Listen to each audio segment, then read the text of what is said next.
Programang ito ay rated SPG. Striktong patnubay at gabay ng magulang ang kailangan. Maaaring may masiselang tema, lengguwahe, karahasan, sexual, horror o droga na hindi angkop sa mga bata.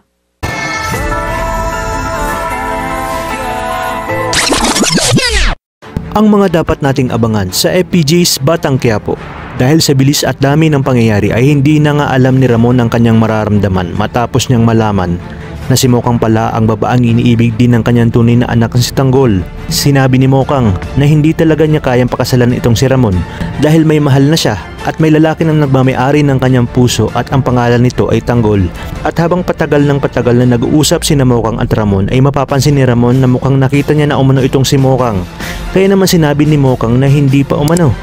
At dahil sinabi ni Mokang na Tanggol ang lalaking nanligaw kay Mokang, ay sinabi ni Ramon sa kanyang sarili na hindi kaya si Mokang ang kasama ng kanyang hinihinalang anak na minsan na nilang nakaengkwentro sa hotel. Kung kaya't dito mas lalong naging interesado si Ramon kay Mokang hanggang sa naitanong nito kung taga Quiapo ba umano ito.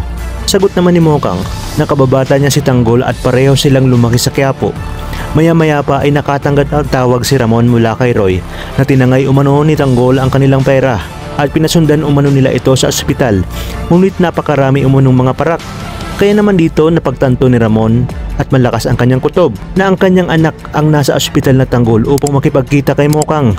Kaya naman sinabi ni Ramon sa kanyang sarili na sisiguraduhin niyang magbabayad sina Olga at David sa pagtatarantado sa kanya.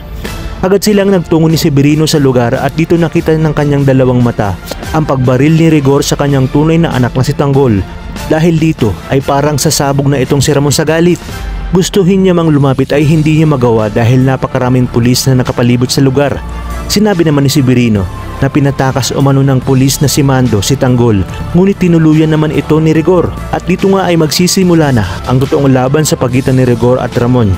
Sinabi ni Ramon na hindi siya titigil hanggat hindi niya naihahatid si Rigor sa bunganga ng impyerno, kung kaya't gagamitin ni Ramon ang lahat ng meron siya upang makapaghiganti at mabawi si Tanggol bago pa man ito tuluyang dalhin sa bilibid. Kaya naman mga kapamilya, kapit lang dahil marami pa tayong dapat abangan dito lang sa bagong paborito ng sambayanan, ang FPJ's Batang Quiapo.